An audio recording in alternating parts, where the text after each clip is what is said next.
Hello and welcome to the 1870 studio. I call this the cemetery studio because outside our window of the old church we live in, there is a cemetery. And today I'm going to be showing you how to make a really incredible glass bowl. This is part one. So the first thing that I do is I get sheets of glass. You can see them over here. All sorts of colors, all sorts of sizes, but they come in big sheets. So over at this table, I cut my big sheets down to smaller sheets, and then I'll take glass that's this size, sort of this size, and stack it and put it up in my vitragraph kiln, which is right behind that cool door. So the vitragraph kiln heats it up to 1600 degrees, and then we pull the glass out the bottom of it. And when we pull the glass, we can get all kinds of shapes and twists and cool things like this. Oh, that's a really cool one. Look at this one. This one is twisted with a loop on it.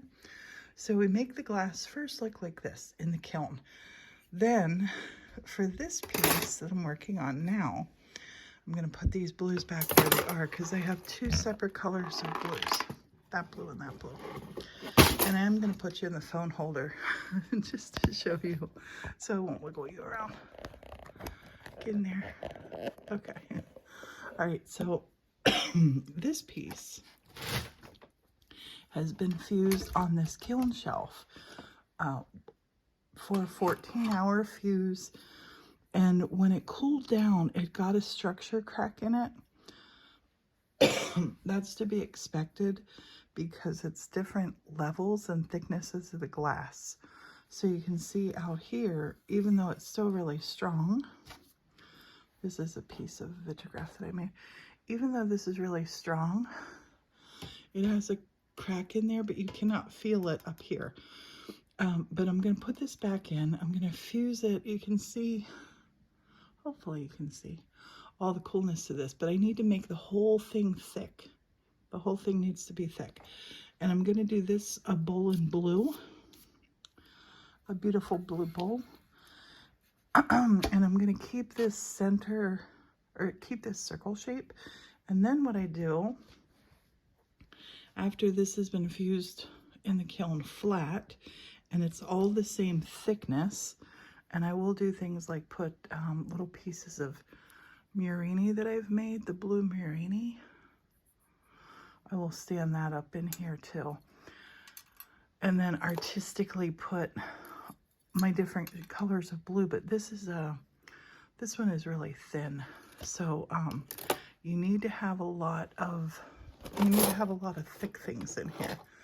So these thicker pieces I will use. I will also use chunks of this kind of glass. Some of it is iridescent. Some of it is dichroic. I have chopped it all up. And this is going to be a three-part process because first I have to fuse it once like this. Make sure there are no cracks, no bubbles, everything's fine. And then I take stainless steel bowl, put that on my kiln shelf, and I spray it with this special spray. And then this will lay on top of it and it will drape down in the kiln. That's step 2. Step 3 is making sure it's annealed well.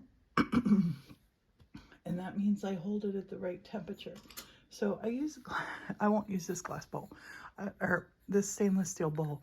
I will use one a whole lot bigger and make a really cool bowl out of this. So it's a process. Oh, I need a drink of water.